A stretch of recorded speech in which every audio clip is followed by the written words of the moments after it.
Smoky TV, ang tinig ng katotohanan. Sa bawat lihim at gorya siya'y lumalaban. Sa bawat video at reaksyon di nagpapadala. Katotohanan lang, ito ang kanyang tala. Hello YouTube, Boss Moki here. Welcome sa Green Minded Channel. So ito, may nag-request lang si Miss Mary. So actually ngayon ko lang re-reactan ito si Just Clean. Subscribe kayo sa kanya, Just Clean. Ito ay si Clint Losada ang pagkakaalam kong pangalan niya. At yung misis niya is kasama niya sa mga exploration niya. So tingnan natin meron ditong Overnight sa Ghost Ship ng Thailand. Yan ang title. So, tingnan natin yung video na to. At may nag-request lang. So, subscribe kayo sa kanya, Just Clean. So, bago ang lahat, shoutout muna yung nasa baba. Siyempre, andyan si Mr. Katoklas, si Michael GM. Yan, dumating na siya. So, ito, tingnan natin Let's go. Smoky TV. Sa isang isla sa Thailand, may nakatagong abandonadong ghost ship na nababalot ng misteryo. Ang Abandoned Galaxy Ghost Ship. Oh my God.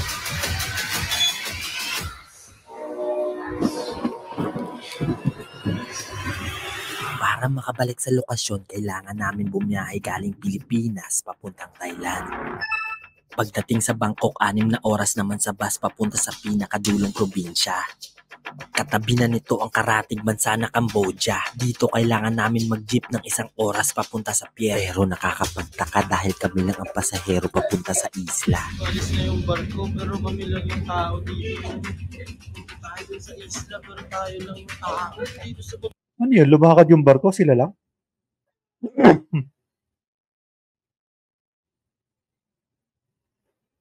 Bang kami lang yung pasahero dito. Sumakay kami ng Roro para makarating sa isla ng Ochan.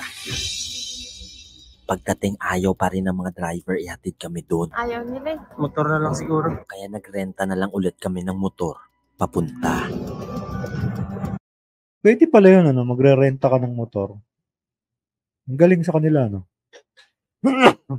Dito, ewan ko kung pwede yan kasi gaano ka kasiguradong babalik pa yung motor, di ba?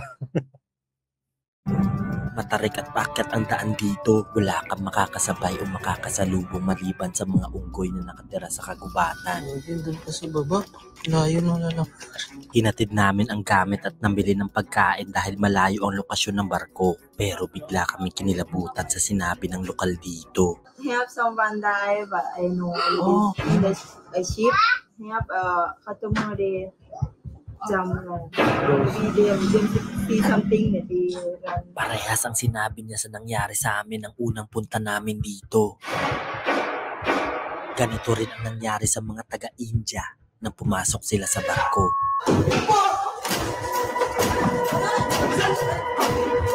Sobrang kabado kami habang papunta sa lokasyon at pagdating namin doon, ito ang bumungad sa akin.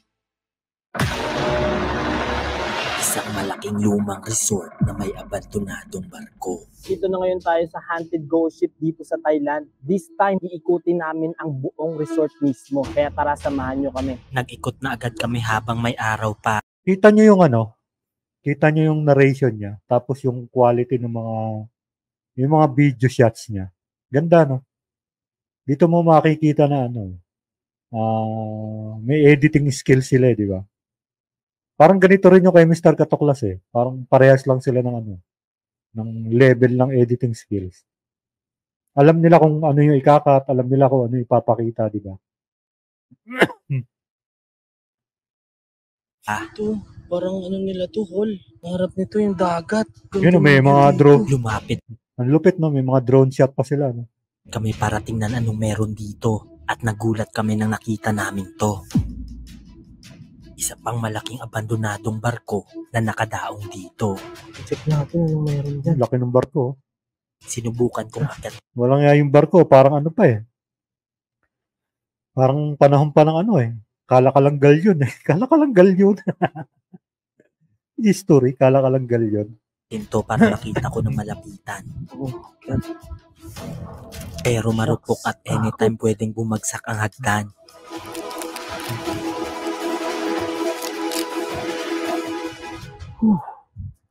Grabe to. Sobrang ganda ng tanawin dito, kaya nakakapagtaka bakit ito inabandona. Sobrang laki, guys. Ito ata yung harap, pero nagwawabol na siya. Gumagalaw na. Sobrang kalumaan niya, guys. Pero makikita mo pa rin yung beauty ng barko. Ganda ng barko. Oh. Medyo delikado na ang floor nito, kaya kailangan bantayan bawat hakbang. Puno na ng kalawang. Iche-check ko sana kung anong meron sa baba, pero bigla na lang. Ano na, guys? Uy, Shit. Kaya lumayo agad ako dito. Pero habang pababa na, Uy! Shock. kaya puro ano, no? Puro kahoy. Ibig sabihin, medyo matagal na yung ano. Medyo matagal na yung barko. dumiretso na kami sa kalapit na cottage dito. Hindi basta-basta makapasok dyan. Wala ang daanan. Puno na siya ng ano. Sobrang katin ito. Ito. Yung problema ko kung paano ako makapasok dyan. May nakita kaming daanan pero nababalot ito ng makakating damo. At may narinig kaming mga yapak papunta dito. Bakit dun sa bahay? Uy, yun. Kita nyo? Kita nyo kung paano sila maglagay ng ano? Kung paano sila maglagay ng sound effects, background music. Hindi all the time. May mga portion lang silang nilalagay. O kita mo, ang ganda ng quality, di ba? Bisa nawawala yung background. Ang gano'n, no? Tignan mo, napapansin nyo ba? Ling mo? Oh, tama, tahimik. Oh, di ba? May sound effect. Kaya nagmadali na kaming i-check anong meron dito. Di ba? Hindi tuloy-tuloy yung sound effect nila. So, ibig sabihin, may art yung ginagawa nilang ano. May art talaga yung ginagawa nilang paglagay ng sound effect, background music. Oh, ang ganda tingnan. Ang ganda panoorin. Nanghiram muna ako ng pantalon kay Dayan, pamproteksyon sa damo. Paglagpas sa mga damo, makikita mo agad ang isang cottage dito. Sobrang laki at medyo okay pa ang pintura nito. Cottage and glass. OMG. May chinelas, guys. May naiwan pang tsinelas dito at matatanaw mula dito ang ghost ship. Ayun. Panghuli namin e-explore ng barko dahil balak namin mag-overnight dito. Nagpakasakali ako baka may nakatira o may tao dito dahil may naririnig akong kalabog galing sa banyo. Shucks.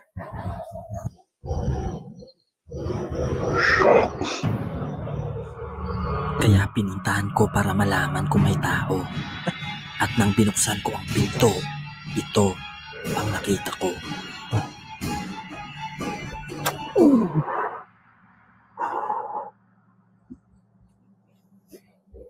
Ganda nung edit. Ang galing nila mag-edit, no? Mapipil mo talaga yung ano, yung video. Ang galing. Likat. Oh my God. Dumaan. Andito pa halos lahat ng gamit sa kwartong to. Bilingual yung channel. Ibig sabihin pwede Thai, pwede English. Dito pa yung mga switch. Hindi ko siya. Asa na yung tumutunog? Hindi na pinuntahan kung ano yung tumutunog. Ako, dinig ko, parang sliding door na tumutunog or sliding window na tumutunog. Hindi na niya pinuntahan. Hindi ba kaya siya pumasok para tingnan yan? Masyadong nagalaw. Parang minadali ang pag-abandon na dito dahil nasa original na pwesto pa rin ang mga gamit sa kwarto. Dito pa yung mga aircon. Grabe to. So kung sa atin to, wala na to. Kalabutin ito pag ganito. Chinek ko ang banyo kung saan may narinig ako kanina. Halos bago pa ang mga tiles kaso medyo malansa na ang amoy nito. At nabigla ako sa nakita ko dito. Oh shit. Kakabigla nga yan, ano? Jeps. Kahit ako, mabibigla ako doon. Baka sumama pa pakiramdam ko doon. Oh my God. Ano yun? Binlock yung white niya. Ibig sabihin, ano yung dugo? Binlock yung white niya. Ano yung dugo? Sinubukan kong akyatin ang taas para tingnan anong meron doon. Hinginig ako, sorry. Pero hindi pa rin mawala sa isip ko ang mga talsik ng dugo na nakita ko. Nagkikrik na yung ano niya. Floor Kami. niya kasi tingnan. So dugo nga yung black and white niya. Hindi kaya may ano. Hindi kaya, wala bang tao dyan? Wala bang ano yan? Bigla na lang silang pumasok dyan ng walang ano, parang walang paalam, gano'n. Wala silang pinagtanungan, pinagpaalaman. Ano yan? Free for all ba yung ghost ship na yan? Sira na dun. Sinubukan kong pumasok dahil merong kakaibang amoy dito. Lock siya. Kaya sumilip ako sa bintana para makita ang loob. Hoy, At di ko inaasahan ang aking nakita. Di ako sigurado kung ano ang nakatakip sa kumot pero sunog na gulong ang amoy nito. Power supply nga. Nakita din namin ang power supply ng ghost ship. Ito siguro nilalagyan to ng gas. ang lupit niya maglagay na ano, no? Mga sound effect na tapos yung mga jump scare. Ganun. Yung sinasabi namin may art. Yung brand, ito nga siguro yung power supply nila. Dito makikita ang mga kinakalawang ng Tsaka yung narration niya, anong galing. generator ng resort. Galaxy. Oo, ito yung main switch ng ghost ship, guys. Kasi ito, on-off nila. Dito pala nakuha yung power supply. Sobrang creepy ang mga nakalagay sa pader dito. At habang nag-iikot, may naririnig akong tumatakbo. Shucks. Cut. Walang sumasagot kaya pinuntahan ko. Pero wala akong nakitang tao. May malalaking cottage din dito na halos bago pa at pwede pang tirahan ang iba. Tandaan kasi. Gumagalaw na siya. Mahina na ang pundasyon ng tulay at anytime pwede itong bumagsak. Sira na siya. Kaya kailangan dahan-dahan sa pag-apak. Mas lalo kami kinabahan dahil By judging of this place, parang ano siya, no? Parang hotel. Totoo bang barko ito na ginawang hotel? Parang ganon. Totoo bang barko ito na ginawang hotel? Hindi ko alam. biglang may nagtabog dito. Tapos, yun. May nagtabog. Ring mo. Yun. Lumapit kami para i-check kung may tao pero bigla na lang. Oh my God. Nagmadali kami dahil mukhang bibigay na ang tulay. Oops. Oh my gosh. Ganda. Ganda, no? Bago pa siya, guys. Matayo yung balahibo. Feeling namin pinaglalaroan ang mga mata namin dito dahil dekada na to inabandona. Siguro yung mga kalakalabog is ano eh. May mga, siguro may mga hayop na nandiyan sa loob. Pusa, mga ganun. Hindi naman maiiwasan yun kasi kahoy yan eh. Talagang may tutunog dyan. Baka may mga naglalarong pusa dyan or hayop. Ang ganda oh. Ganda pa nung ano. Pero bakit? Kasi ang ano, okay sana yung problema. Puro ano lang siya. Puro pakita lang. O sa bagay, exploring lang naman ito, no. Puro pakita. Sana pinupuntahan niya yung kumakalab. Kasi kaya siya niyan din eh. Sana pinupuntahan niya, tinitingnan niya kung ano yung cost nun. Baka mamaya may naglalaro mga pusa doon or some kind of animals. Kaya may mga kalakalabog. Kasi kahoy yan. Mukhang bago Sa pa. bagay, exploring lang naman ito. Dito mukhang bago pa, pero sa labas, katama siya, guys. Sinubukan ko kung bukas ang mga kwarto dito pero bigla kaming may narinig galing sa taas. Nakakis lahat dito. Naglalakad.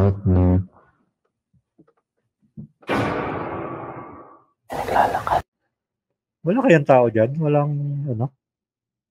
Kasi judging doon sa tunog nung ano, judging doon sa tunog nung naglalakad, mabigat. Mabigat, di ba? May tumutunog na mabigat. Parang may takong pa nga eh. Baka may tao sa taas. Hindi kaya niya pinuntahan yung taas. Or caretaker. Or baka caretaker. Baka nag-iikot yung mga caretaker, ganun. Habang palubog ang araw, mas lumalala ang mga paramdam dito. Oh my God. Kaya naglabas ako ng EMF para makasigurado baka anong meron sa kwarto. Pero may hindi ata natuwa dito dahil nang nilapit ko ang detector, bigla na lang.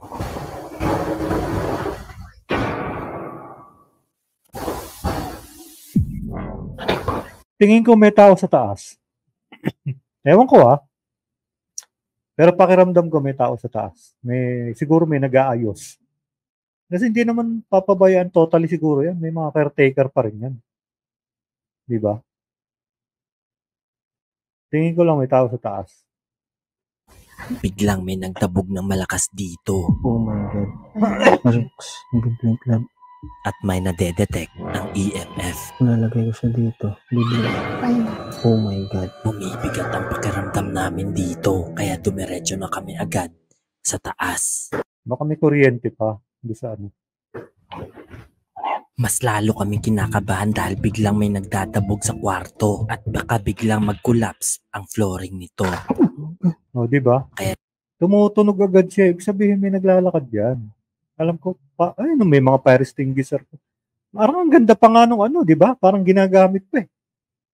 Tignan mo, ang ganda pa nung design niya. Ang linis. Parang may nagme-maintain talaga no? Kasi kung abandon yan, hindi ganyan kaganda yan. Kaya nagmadali na kami sa pag-iikot. Ayun ang ganda Halos bago pa ang mga kwarto sa second floor. Meron Duda ko ginagamit pa to. Oh.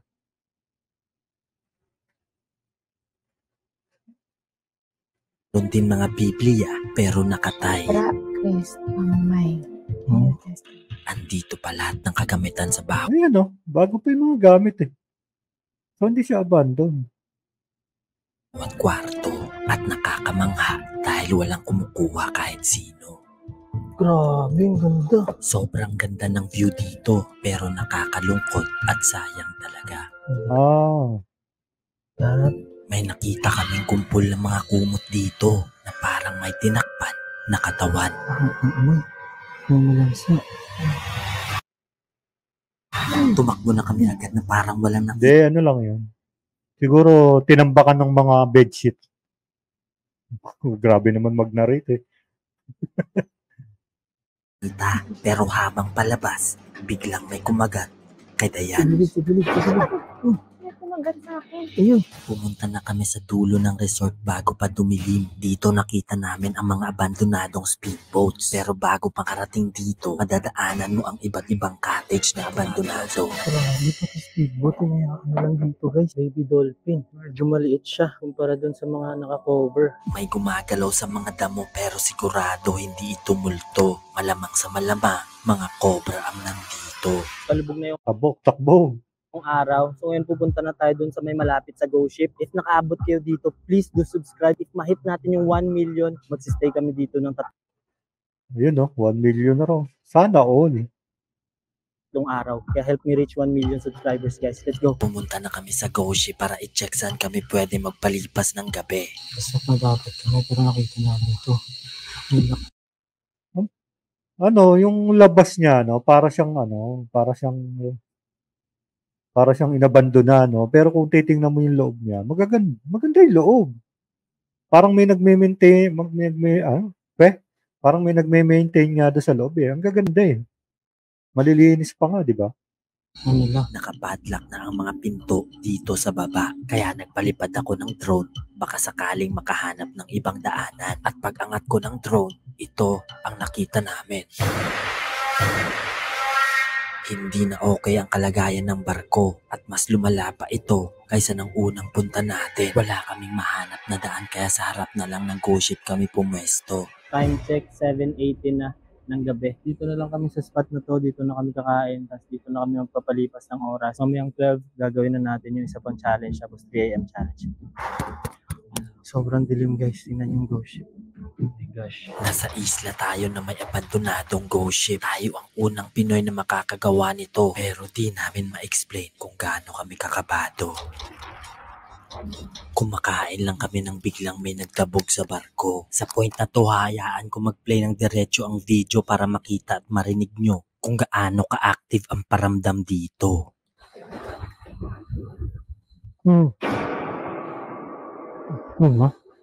Iniisip lang namin na baka nagsilaglagan ang mga kisame sa loob pero nakakapagtaka dahil tuloy-tuloy ang kalabog. Takot.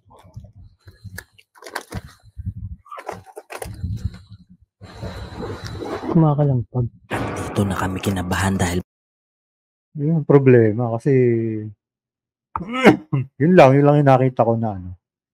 Pinaparinig mo sa amin yung kalakalampag pero sinasabayan mo naman ng mga jump scare effects. So, parang nakaka-annoy lang na ano. Anyway, style niya yun. Pero okay naman. Kaya boses lang ano, anyway, huwag na akong salita. ng bata ang narinig namin. Nakasunod.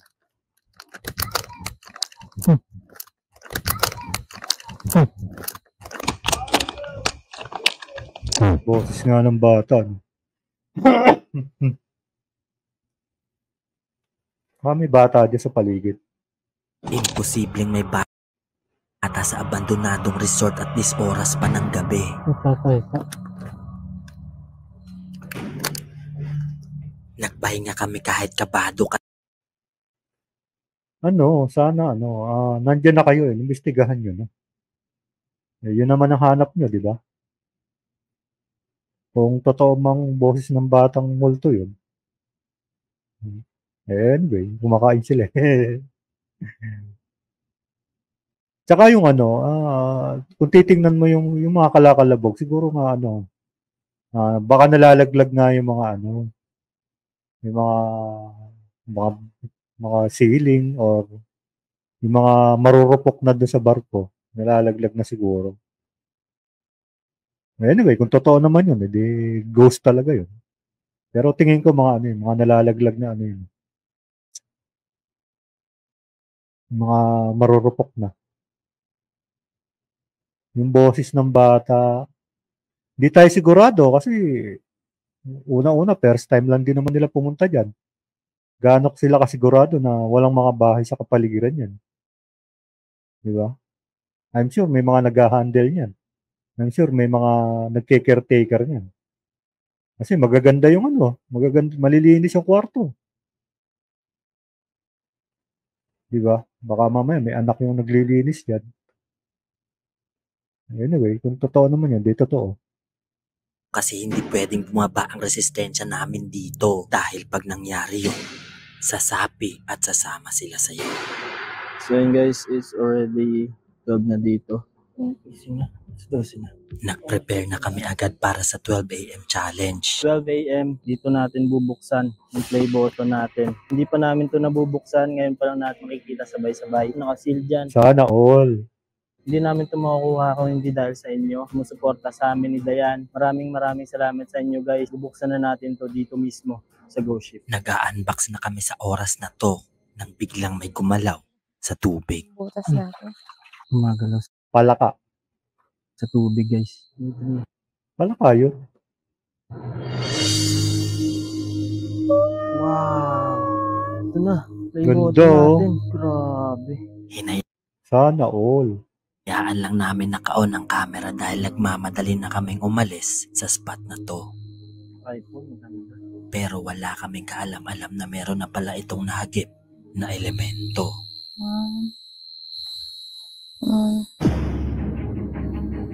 Pagmasdan yung mabuti ang baba ng GoShip. Akala ko anino ng kamay namin pero parang kisap mata ang bilis nito. At imposible dahil nakasteady lang kami pareho. At nang na-replay ko na dito, ito ang nakita ko. Isang anino na Nakamotor eh. May dumaan siguro nakamotor. Kasi tsaka nakita ko kanina, nasa tapat yata siya ng karsada. Nakita ko yung kanina, yung site eh. Meron siyang karsada doon sa gilid eh. Or sa tapat ba o doon sa gilid. Nakamotor. Tsaka yung sinag na nakikita nyo, ilaw ng motor yun. Motor yun. Ay, nakitang-kita eh. hugis tao. Bumalik na kami kung saan kami na. Replay natin ha. Di lang kami pareho. At Ayun nang na-replay nakamotor, ko na nakaupo dito, pa nga ito ang nakita ko. Oh, Isang ayun anino na hugis tao ang nakita ko. Oh. Diba? At nang na-replay ko na dito, ito ang nakita ko. Ayun Ayun nakahawak pa sa manibela oh. Diba? Nakamotor eh. Isang anino na Ayun, oh, nakaupo, tapos nakahawak, nakaganon sa manibela. Kitang-kita ko yung anino ng kamay eh. hugis tao. Bumalik na kami kung saan kami nakapwesto dahil kumukulog at kidlat. Ano yun? Sobrang dilim dito. Dumaan yun, naka-single. Kung tatanggalin ko yung Saka kung ilaw, mapapansin nyo, meron siyang ilaw bago siya dumaan doon sa ano, may ilaw eh. So, ibig sabihin, dala-dala niya yung ilaw na yun. Nag-reflect doon sa ilalim ng ghost ship. wala kang makikita na dito. 3 AM nagsimula ng umambon. Medyo maambon. Yan, makikita nyo. 3 AM challenge. Let's go. Habang papalapit, mas lalo kami kinikilabutan dito. Naririnig ako. Parang may nagsasalita sa loob. Lumapit kami para makasigurado. Guys, may nagsasalita. May nagsasalita pero yung tao. Hindi masyadong rinig sa mic pero parang may nagre-ritual dito. Sa loob. Tunog tayong parang orasyon. Yun. Lakas. Lalo kami kinabahan dahil naalala namin ang mga marka nung unang punta namin dito. Mga numero ng masamang elemento. So, may tao, di ba? Sabi ko sa inyo, may tao dyan eh. So, may naririnig sila, yan, sila na nagsabi, may naririnig sila na parang nagre-ritual. So, may tao nga. So, yun. So, yun, maraming salamat sa video ni Just Clean. So, subscribe kayo sa kanila, Just Clean, para daw makapag 1 million na sila. So, yun, shoutout si Lupi, yan, yung nasa baba. Michael GM, Queen Colleen Misterioso, at sa Team Green Minded. Shoutout. Hanggang doon na lang. Bye-bye. TV ang tinig ng katotohanan. Sa bawat lihim at storya siya'y lumalaban. Sa bawat video at reaksyon di nagpapadala. Katotohanan lang, ito ang kanyang tala.